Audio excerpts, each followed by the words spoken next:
The first light of dawn crept over Chicago's skyline, its gentle rays a stark contrast to the silent menace descending from the upper atmosphere. The Zortak scout ship, a biomechanical marvel of obsidian and quicksilver, moved with predatory grace, a vessel that had crushed civilizations across 3 spiral arms of the galaxy. Captain Kellerick surveyed the city below, his 6-fingered hands dancing across holographic displays that dissected human infrastructure with clinical precision. Implants glittered beneath translucent scales, each one a trophy of technological conquest. Behind him, a wall of preserved skulls from defeated species served as a stark reminder of the Zortak Confederation's brutal history.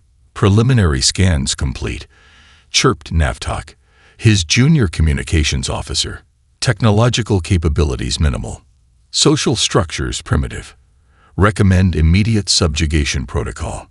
What Kellerix didn't know was that beneath the seemingly mundane surface of Chicago, something extraordinary was already in motion. Dr. Elena Rodriguez sat in her underground research facility, a space that looked more like a quantum computing center and a military command hub. Her current project, codenamed Sentinel, was an artificial intelligence system that had been quietly learning, adapting, and preparing for exactly this moment. Sentinel's quantum processors were already analyzing the incoming Zortak ship, mapping its quantum signature, its communication frequencies, and its structural vulnerabilities. Elena's fingers danced across holographic interfaces, her dark eyes reflecting lines of code that moved faster than most human minds could comprehend. She was no ordinary scientist. A quantum systems engineer with a classified military background, Elena had spent the last decade preparing for an encounter that most of her colleagues believed was impossible. Her team had developed technologies that existed in the razor-thin space between theoretical physics and pure imagination. The Zortak believed they were hunting. They were wrong. They were walking into a trap decades in the making. As the alien ship completed its initial survey, Elena activated the first layer of defense. Quantum entanglement communication networks, which had been dormant and invisible, began to pulse with an almost living intelligence. Satellite systems that appeared to be standard communication arrays transformed, their true nature concealed behind layers of misdirection. Kellerix felt the first tremor of unease. Something about this planet felt different. The data streams didn't match any previous reconnaissance. The infrastructure seemed to shift and breathe, refusing to be pinned down by conventional scanning methods. "Anomaly detected," Navtok reported, a hint of uncertainty creeping into his usually emotionless voice. Elena allowed herself a slight smile. First contact would never be what the Zortak expected. Humanity had been watching, waiting, and preparing. The galaxy had no idea what was coming. In orbit, in underground facilities, in research centers across the planet, humanity held its collective breath. The predators had arrived, but the prey was far from defenseless. The dance was about to begin. The diplomatic meeting room in the United Nations headquarters was a study in controlled tension. Sleek, minimalist design met advanced holographic technology, creating an environment that was both welcoming and subtly intimidating. Dr. Elena Rodriguez sat at the center of the human delegation, her posture relaxed but her eyes sharp, the eyes of someone who saw multiple layers of reality simultaneously. Sub-Commander Vexnera of the Zortak Confederation towered over the human representatives, his reptilian form a deliberate display of physical dominance. Biomechanical implants glinted along his scaled skin, each one a testament to technological augmentation and imperial might. The initial dialogue proceeded with diplomatic precision.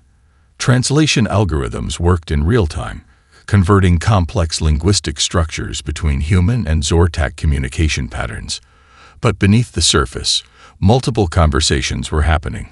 Quantum encrypted communications, neural network threat assessments, and layers of subtext that most participants couldn't even perceive. Vexnera's patience was wearing thin. The humans were not responding with the expected mixture of fear and submission. Their representative, this Dr. Rodriguez, seemed almost amused by the proceedings. Your species lacks the fundamental understanding of galactic hierarchy, Vexnera stated, his translator rendering the words with a cold, mechanical precision. Cooperation is not a negotiation. It is a requirement. Alina's response was a raised eyebrow. Is that so? The attack came without warning. Faster than human eyes could track, Vexnera's massive hand moved. What was intended as a demonstration of dominance, a violent gesture meant to subjugate and terrify, would become the moment that changed everything. His hand never reached Alina. A sophisticated neural link defense system, integrated into her personal systems, activated instantaneously. The biomechanical implants that Vexnera considered his greatest weapon turned against him in a cascading electromagnetic pulse that was both beautiful and terrifying in its precision.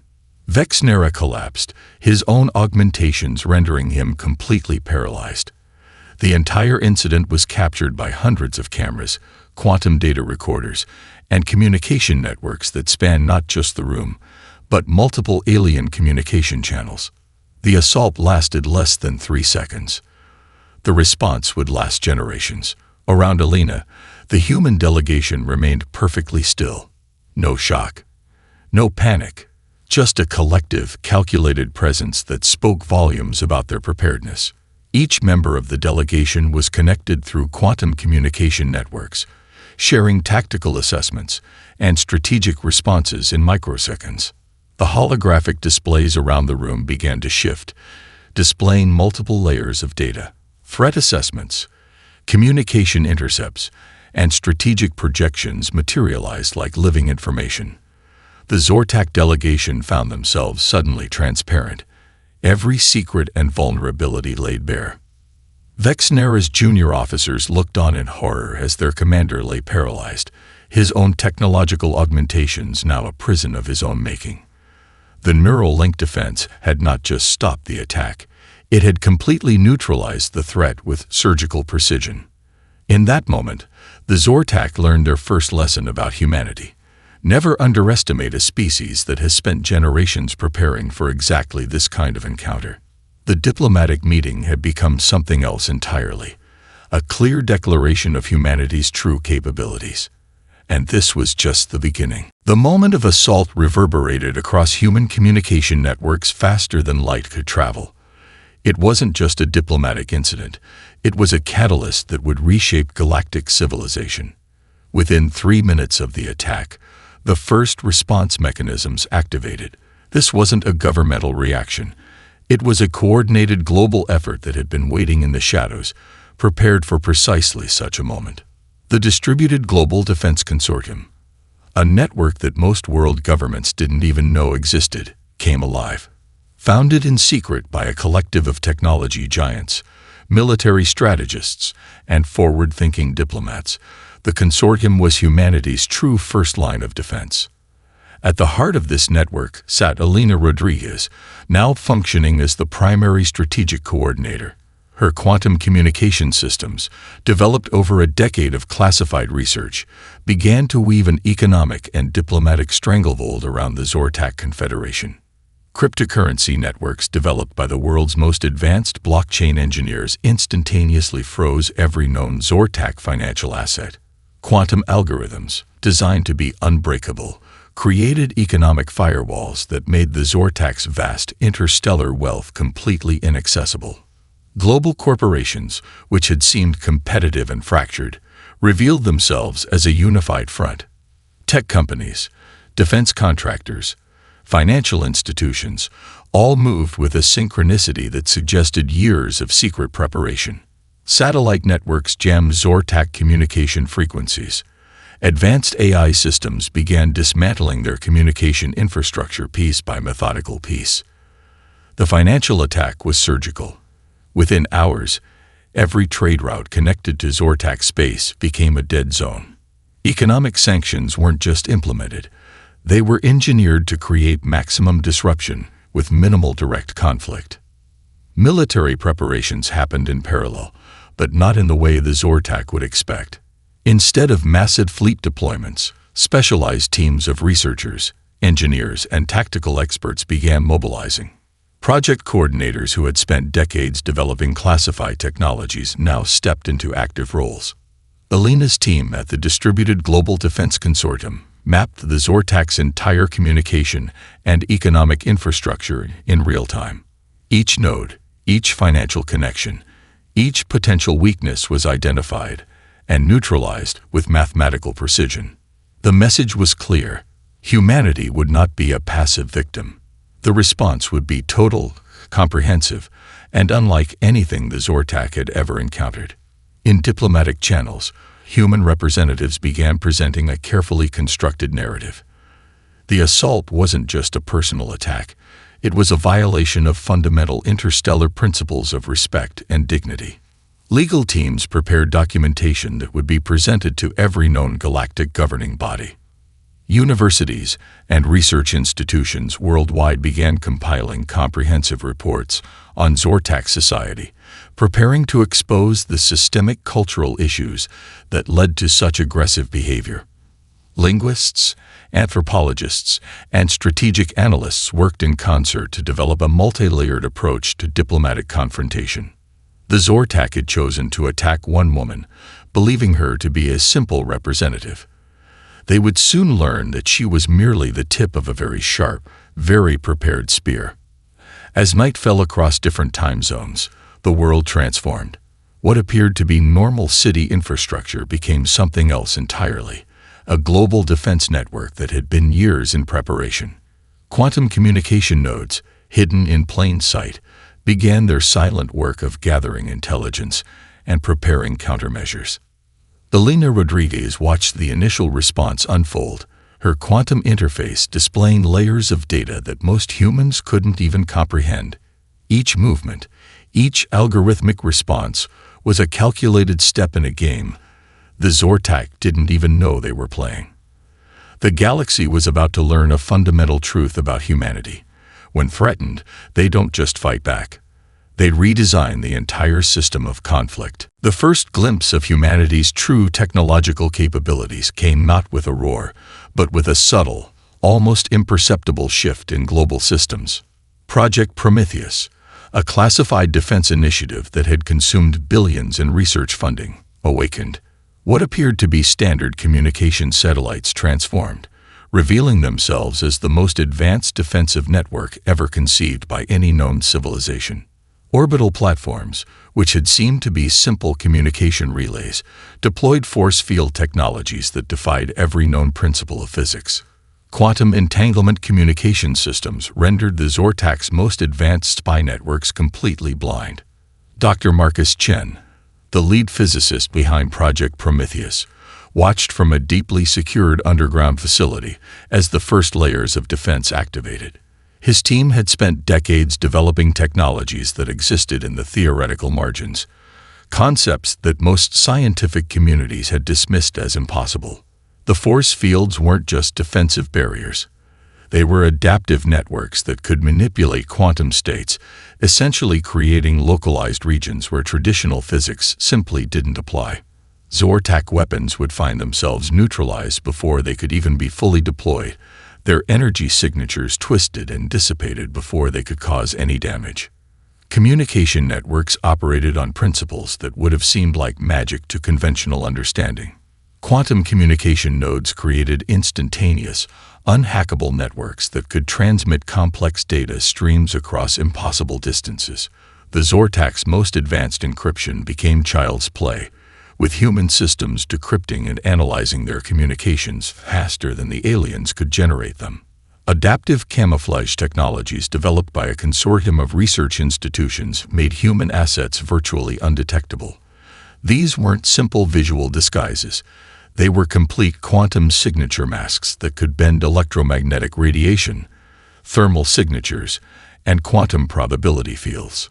Alina Rodriguez coordinated the technological deployment from her quantum interface, her neural link allowing her to process information at speeds that would have driven a conventional human mind to complete breakdown.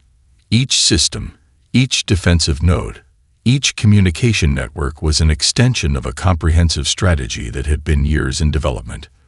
The Zortak first became aware of the technological gap when their most advanced scout ships simply disappeared.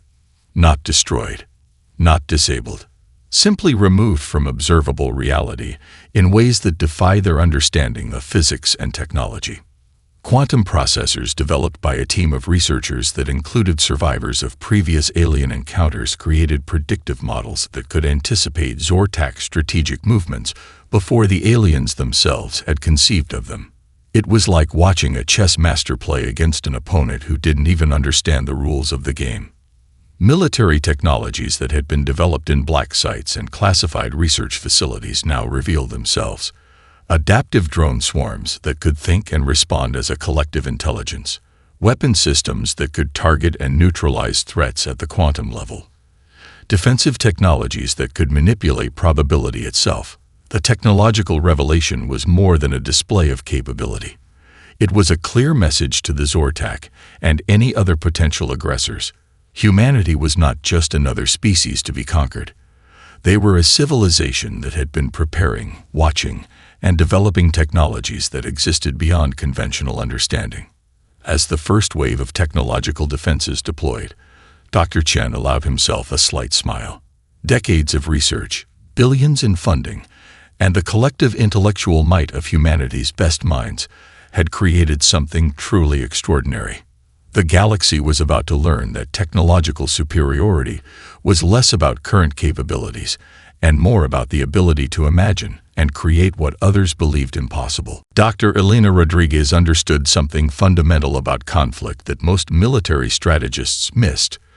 True victory was won in the mind long before the first shot was fired. The psychological warfare campaign began with surgical precision. Advanced linguistic algorithms, developed through decades of cross-cultural communication research, began dismantling the Zortak's societal infrastructure from within. Hidden communication networks, quantum encrypted and virtually undetectable, started broadcasting the Zortak Empire's most deeply buried secrets. Every client civilization received meticulously prepared dossiers detailing centuries of imperial atrocities. Each document was crafted not just with raw information, but with psychological manipulation that would trigger specific emotional and social responses. Elena's team had spent years studying the Zortak's social structures. They understood the intricate power dynamics, the cultural traumas, and the suppressed histories that held their empire together. Now they would use that knowledge as a precision instrument. Linguists worked alongside AI systems to craft messages that would resonate at a fundamental cultural level. They didn't just expose facts. They triggered social mechanisms that would cause the Zortak's client races to question their entire societal structure.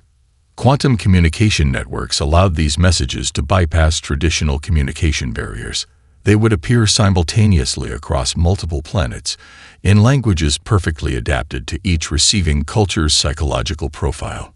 The first signs of the campaign's success came quickly.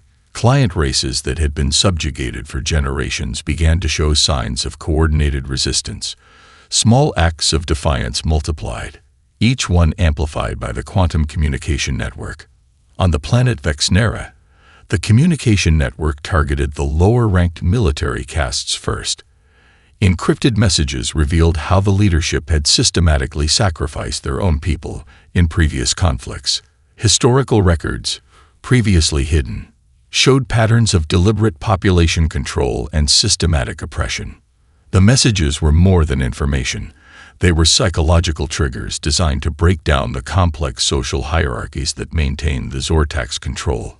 Each communication was a carefully constructed narrative that spoke directly to the deepest fears, hopes, and unresolved traumas of the receiving population. Diplomatic experts had mapped out the psychological fault lines of the Zortak society. They understood how information could be weaponized to create maximum social disruption. It wasn't about creating outright rebellion. It was about introducing doubt, fracturing the internal cohesion that made the empire function. Elena watched the data streams, her neural interface displaying complex social network analyses that showed the cascading effect of their psychological intervention.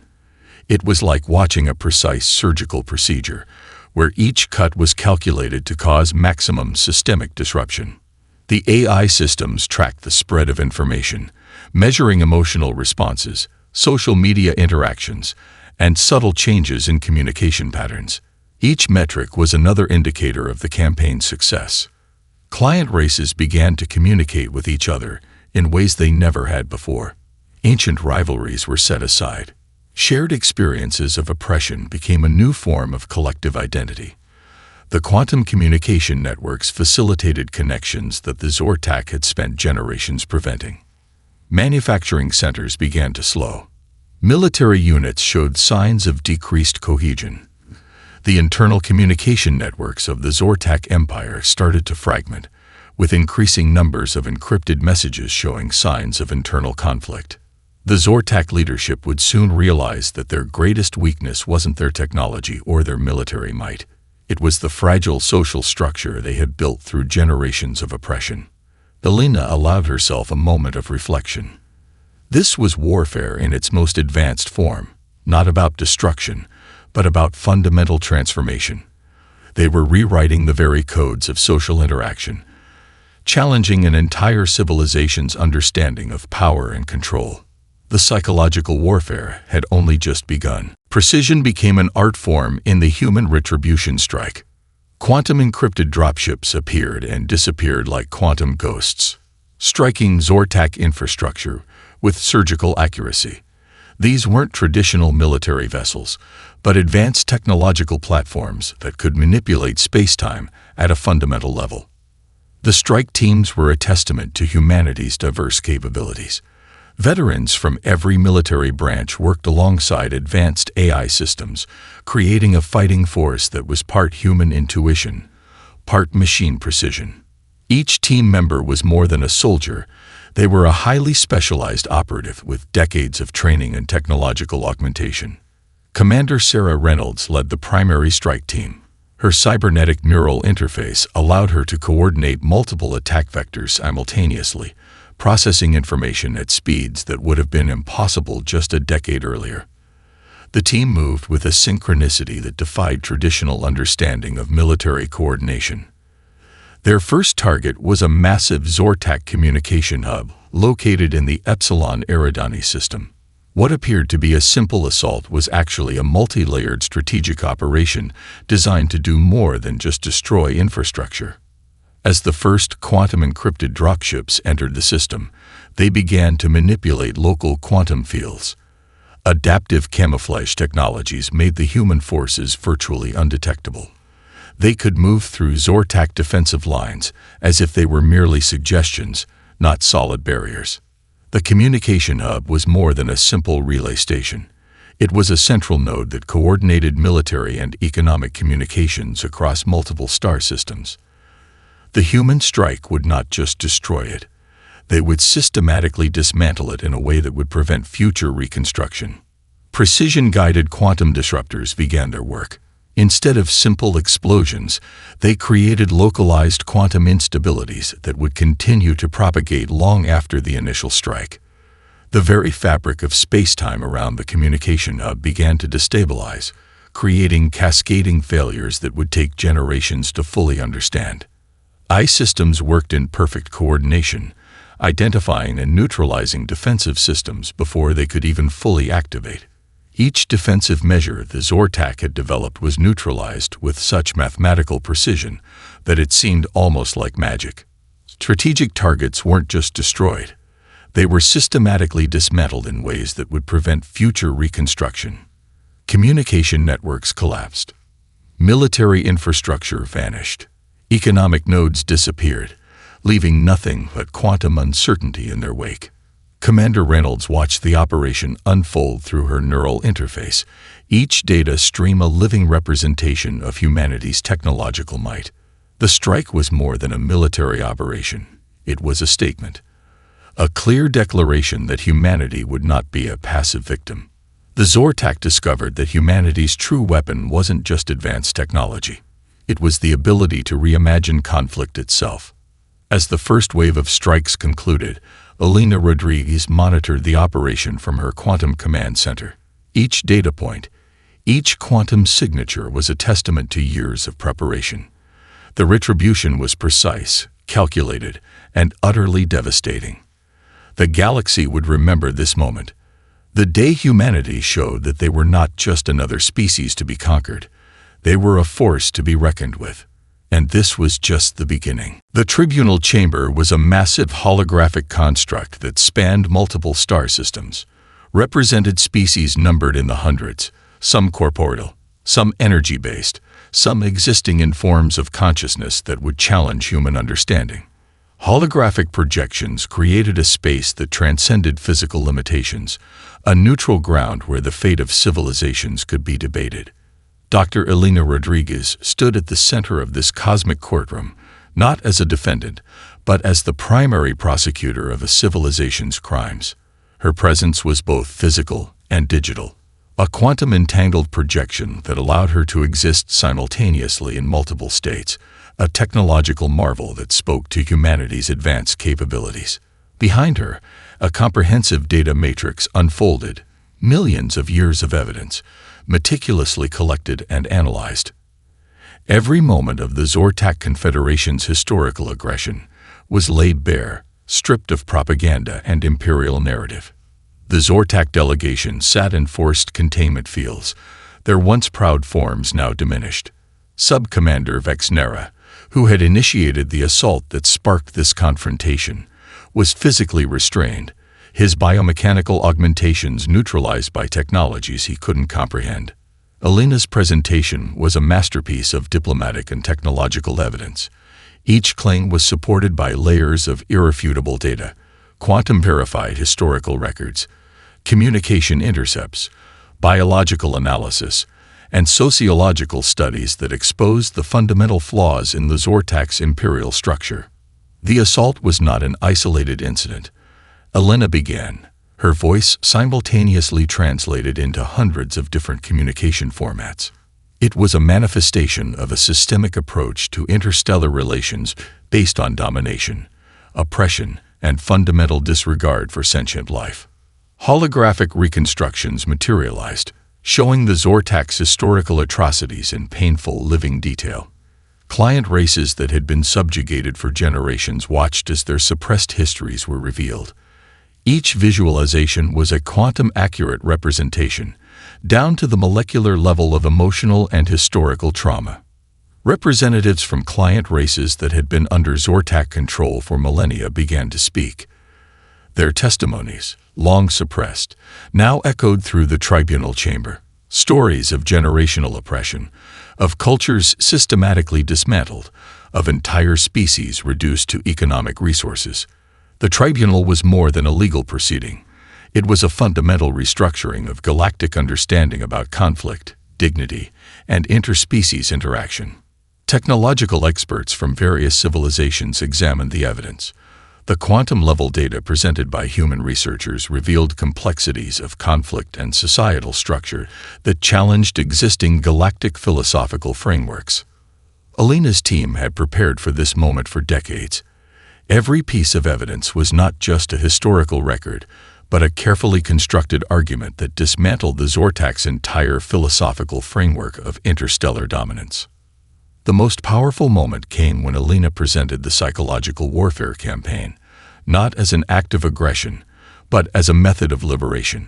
She demonstrated how the communication networks had facilitated communication between oppressed races, how information had become a tool of collective empowerment.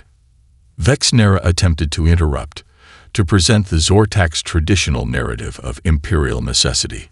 His protest was met with a quantum-encrypted replay of his own assault on Elena, a moment that had become symbolic of the entire conflict. As the tribunal progressed, it became clear that this was more than a judgment of the Zortak. It was a redefinition of interstellar law, of the fundamental principles that would govern galactic civilization moving forward. Humanity had done more than defend itself. They had presented a new model of interstellar interaction, one based on mutual respect, technological cooperation, and collective responsibility. The verdict was becoming increasingly clear. The Zortak Confederation would not be destroyed. They would be fundamentally transformed. The dissolution of the Zortak Empire was not a moment of violent destruction, but a carefully orchestrated transformation that would reshape galactic civilization. Dr. Elena Rodriguez stood at the center of a new diplomatic framework, her quantum interface processing millions of negotiations simultaneously. The protocols she established would become the foundation of a new interstellar understanding, a complex system of mutual respect, technological cooperation, and collective responsibility. The former Zortak client races began the process of self-determination. Planetary governments that had been suppressed for millennia now had the opportunity to rebuild, to reconnect with their own histories, to forge new paths of development. Humanitarian and technological support teams, comprised of experts from multiple species, worked to facilitate this transition. Vexenera, the sub-commander who had initiated the conflict, found himself in a unique position. Instead of facing traditional punishment, he was integrated into a comprehensive rehabilitation program. This was not about revenge, but about fundamental transformation of understanding. The quantum communication networks that had been instrumental in the conflict now became channels of unprecedented cultural exchange. Species that had been isolated for generations began to share knowledge, technologies, and perspectives. Scientific collaborations emerged that would have been unimaginable just months earlier. Humanity's role was not that of a conquering force, but of a catalyst. The technologies developed during the conflict were gradually shared, not as weapons, but as tools of development, communication, and mutual understanding. Quantum communication systems, adaptive AI technologies, and advanced diplomatic algorithms became the new currency of interstellar interaction. Elena Rodriguez worked tirelessly to implement the new galactic protocols. Each negotiation, each diplomatic interaction was a delicate balance of technological innovation and cultural sensitivity. The new framework went beyond traditional diplomatic approaches, incorporating advanced psychological understanding, quantum communication technologies, and a fundamental respect for sentient life. The most radical transformation occurred in the understanding of conflict itself. The Zortak learned that true strength was not about domination, but about adaptability, mutual understanding, and collective growth. The psychological and technological strategies employed by humanity had shown that the most powerful form of conflict resolution was not destruction, but comprehensive transformation. Scientific exchanges became the new form of diplomatic interaction.